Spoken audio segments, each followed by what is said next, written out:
What's up? It's Mr. 6 feet 8 and I am back with another video. And today, sorry y'all. Today I want to do something special. This will probably be the first of many videos that I will make doing something that I have always been afraid of, but I realized that it is my duty to let others know that they are not alone. And what I mean by that is the fight with sickle cell. So, as some of you may know, recently I made a post on the Sickle Cell Forum that I'm a part of, sharing my testimonies and struggles with, how I've overcame sickle cell and how I've survived as far as getting my life back, trying to get my life back, fighting every day, trying to reverse things that I feel like may have taken away from my life, such as, being on disability, losing, my job, putting school on hold, just, all kind of things that happened to me unexpected when I became sick. And with that being said, what I mean by that, just to kind of go more in depth with it, is that basically I was born with sickle cell. Well, first off, let me back up. For those of you that may not know my channel, may not know me personally, I know you know my name. I'm Tristan Ramsey, and you can find me on YouTube. My YouTube channel is Mr. 6 feet 8. You can find me on Instagram as Mr. 6 feet 8. I have a Facebook page as Mr. 6 feet 8. So you can reach me from several different media outlets. And a part of the reason why I made that channel, just to kind of, backtrack here and start from the beginning, is because, I spent a lot of time by myself, and I felt like, the reason for that was because I spent a lot of time in hospitals, per se, specifically by myself. And, when you're alone a lot, depression tends to set in. And for me, I've come to realize that comedy is kind of my relief as far as my therapy, my outlet, into helping me deal with certain things that I deal with on a daily basis because of what I have in my body with the sickle cell specifically. So with that being said, excuse me, I created a YouTube channel, and I called it Mr. 6 feet 8 because, for those of you that may not know, I am very tall, right? Rightfully so. I'm 6'9", and I've been tall all my life. Even growing up as a kid, I've been tall. But to kind of get back to the point of this video, because I know I'm kind of going off track. Like I said, this is my first time, being to what I feel vulnerable and open about my sickle cell and my journey. So how I started with this is that I was born, as I stated before, with sickle cell. However, unlike a lot of my other fellow sickle cell brothers in Christ, sisters in Christ, I did not go through what a lot of people went through as a child with sickle cell. So, to start off with, my mom and dad both have the trait, which as a result caused me to have the SS, the whole pretty much creme de la creme, I call it. I do have one older sibling. He does not have sickle cell disease. However, I do believe he does have the trait. And so because of that, it was kind of like a 50-50, chance. So that's the reason why back then, during the time that I was born, I did not believe that, genetic counseling was really offered, because had it been offered, it probably would have been encouraged that my parents, actually get together with a doctor to consult in regards to making sure that neither one of them had the trait, or that one of them had the trait and one of them didn't. So that way, they can prevent things such as, creating the whole entire, chronic illness, type SS, which is what I have. So as a result of that, I was born with it. I wasn't very sick as a child though, which was very ironic.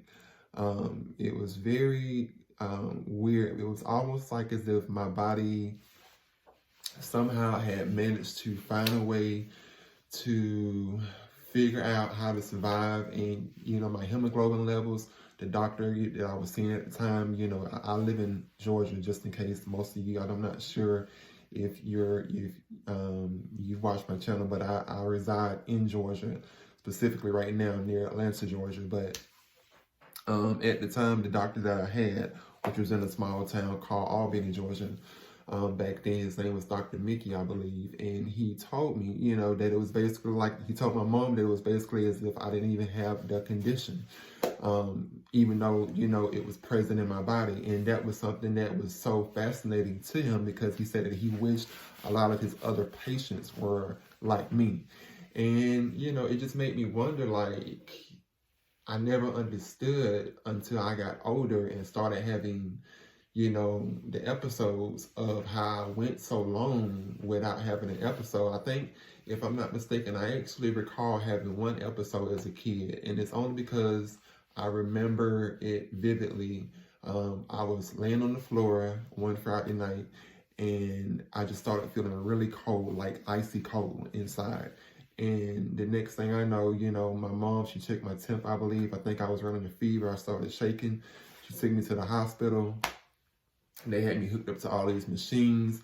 And all I remember is, I just started I don't know, maybe it was a spasm or whatever. It was just completely terrifying and scary. And I can only imagine what my mom must have felt. And as a result of that, that was my first recollection of what I remember vividly in regards to the sickle cell. So fast forward, after that happened, I never did, like I said, have any episodes until the day of, it was January like the 1st, I want to say, 2008. I was actually working full time.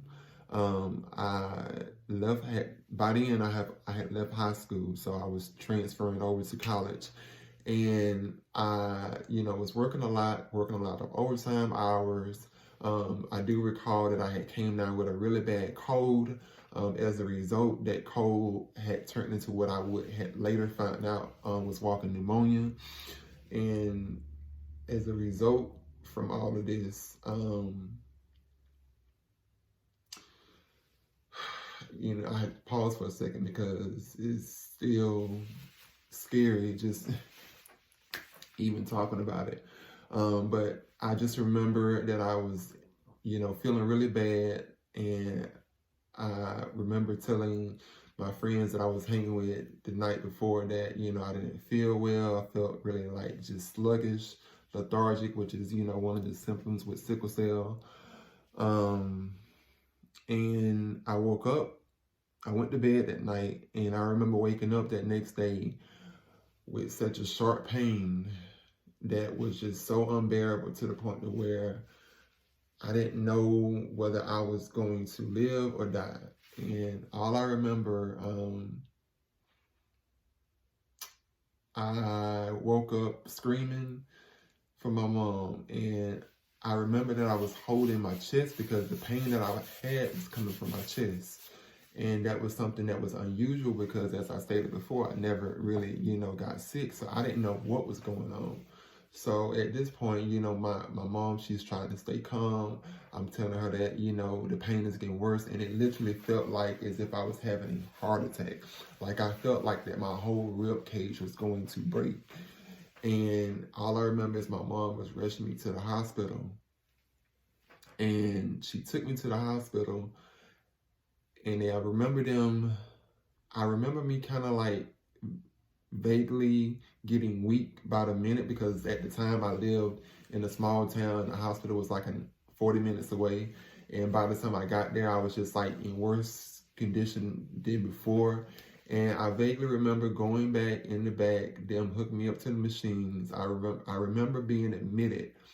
But after that, all I remember is 1 minute I'm laying in the hospital bed upstairs, and the next minute my eyes close and I wake up in the ICU 2 days later, not knowing what had happened. Like, literally, I cannot recall 2 days of my life. Like, here it is, you got, this healthy, 20 something, I think I was almost 20 at the time, year old guy, never had any issues hardly with sickle cell, and now it's like out of nowhere, here comes everything just kind of like dragging down at once, and it was just so scary. And I woke up in the ICU, and I like, even when I woke up, it was just like everything was just like slow motion, and I did not remember, it was like I could barely make out people that was in the room. I remember my mom being in the room. I remember other family members being in the room, and they just really put everybody on high alert. And later I would find out that I was really close to death.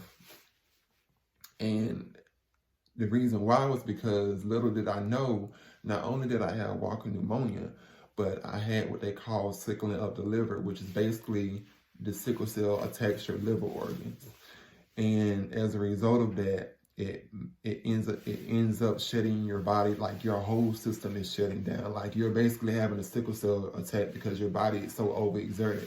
And, my mom told me later on down the road, after all of this stuff had happened, that the doctor told me it was a 50-50 chance that I may not, had lived, because I had sickling of the liver, I had walking pneumonia, and then on top of that, I found out that the pain that I was feeling was coming from an infected gallbladder. So for those of you that may not be familiar with sickle cell, I'm speaking to people that may be new to my channel. People that have sickle cell typically lose their gallbladder and their spleens at an early age. However, mine came out at about 20. However, I do still have my spleen, thank God. And so I found out that I had a gallbladder infection, and it was just like so much stuff was making me sick at the time. And I honestly cannot tell y'all how great God has been to me, because had it not been for his grace and mercy, I probably would not be living to tell my story today. And I'm just wanting to let you all know that no matter what you're going through, I see the post out here, a lot of times I see where a lot of you, are going through it with doctors in the hospitals.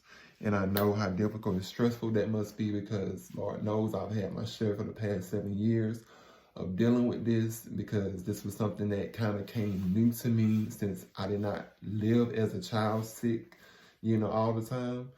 And, I just want, the purpose of me making this video is to try to encourage somebody, because I did not think I would make it out of that hospital alive. And by the grace of God, they did surgery on me. They took the gallbladder out. They kept giving me antibiotics. And even though the doctor had given up on me practically, God had other plans for me. And it was because he had other plans for me that I'm alive today to tell my story. And out of nowhere, like, my body slowly started to come back around. Like, after they did the surgery, after they gave me the antibiotics, and they also did what they call a red blood cell exchange. So basically, a red blood cell exchange is basically when they're taking your blood out, putting, blood that has been donated by other people into your body. So basically, it's like a blood transfusion in some sense, but it's more of an in-depth blood transfusion, I guess you could say, because now you're taking your own blood out your body and putting, new blood in. And that was another thing that, to be honest, I felt like has made me sicker, if I can use that word, was because whatever was keeping me healthy with my own blood caused a chain reaction. Because from that day forward, I spent the next 8 years of my life, and I'm 30 years old now. But I spent the next 8 years of my life from that point on, in 2008, having episodes back to back. And I remember being so hurt and so devastated after I came out, even though I was so blessed, even though I was just so, overwhelmed and not knowing, what was to come next with the recovery process. But I thought that my life would go back to normal, and unfortunately, it just never did. So I spent the next 7 to 8 years of my life sick, a lot. And to be honest, I know that this may be a hard pill for some of you all to swallow and listen to, because like I said, I do get that there is a constant struggle between the doctors understanding our conditions. But, I honestly felt like, I don't know, I just honestly felt like that my life got worse after I started taking painkillers, because here it is, you have a healthy person that didn't need pain medicine, and now my body needed the pain medicine because I was put on it, and it was like my tolerance started to build up, so I would need more of it. So then when I would get sick and start having these episodes back to back, because of now, here it is, I'm living a life as a true sickle cell patient, going to, ERs frequently. It's like going into the ER, nobody really believed my pain because of the fact that, they didn't understand that when we are put on this medication that doctors put us on, it's not our fault that our bodies build up tolerance. That's just human nature. That's just how things work. So because of that, our bodies, they build up, your body builds up a tolerance, and as a result, it takes more than what it normally should to get you back on track. And I'm not even gonna lie, there was sometimes to where I used to feel like maybe I am a drug addict. Like, that's what I started feeling, because when you go to an ER and when you're in pain and when you're suffering and you got people sitting here telling you that what you're going through is not real, it makes you sometimes feel like that you are crazy. And, that's why I can sympathize with you all, and I understand how frustrated it must be that to walk into a hospital and to feel like that you're not heard. Like, it's bad enough that you have to deal with people on the outside, such as your family members, people such as, your people that you work with, if you have a job, but to come on to a hospital where you have a doctor that took an oath to make a person better, and to have that doctor to sit in your face and sit here and tell you that what you're going through is not real, it can definitely have a psychological effect. And unfortunately, that's what happened to me. And as a result of that, I really did feel like that I was losing it. Like, I felt like I was spiraling out of control. Like, I ended up not working eventually. I ended up, losing my job, going on disability full time. Which is something that I'm grateful for, because a lot of people don't get a chance to get disability as quick, as others. But luckily, I had people that was fighting for me in the, corporate America, the lawyers and stuff. They really fought, for my case. And because I had already been through a lot at the time when I filed for disability, it wasn't hard for me to get on. And I'll make another video about that, later on down the road. But, I just want you all to be encouraged, because, like I said, I know that this journey is not easy. And I know that, I get online, I make my post about that, hey, I'm living my best life that I can now. But to be honest, I still have bad days. I still go through things. I still have to deal with stuff as it pertains to, working in a work society, to where you got to sit here and fight for this and fight for that, because of the fact that, unfortunately, laws does not protect us in our jobs. So everybody's, job, nobody's off limits. And it breaks my heart to see people come on into this forum and post how they feel mistreated and they feel like that nobody hears them. But I want you to know that I hear you, If nobody else does, just know that I hear you. You got to understand, like I said, I have not dealt with this my whole life, even though I was born with it, but I've had 1/3 of the life that I've lived dealing with it. So, out of my 30 years, I spent 10 years dealing with it. And I can definitely tell you that it is definitely not the easiest thing to deal with. And I just want you all to stay encouraged, because there is hope. Even though you may not see the light at the end of the tunnel, you have to take my word for it. You cannot give up. If you have to be your own advocate. Listen to me. I spend my time alone in my life 90% of the time. And being alone hurts so bad at times, because the reason why I've spent that time alone is because I've spent so much time alone during the times that I would be admitted into the hospital. And, eventually your family, even though they're supportive of you, but, with my experience, eventually it got to the point where my family, they were so used to me getting sick that I felt like I was a burden. So I didn't expect them, or feel like that they should be obligated to be with me every time I get sick. We had a routine. I get sick, they drop me off at the ER, I go get treatment. If I get admitted, I go up there, they bring me stuff. I stay up there by myself, I entertain myself, and I'm quite sure that a lot of you can relate to that. And take it from somebody that, like I said, spends their time alone a lot. And I've had to learn how to be my own hero.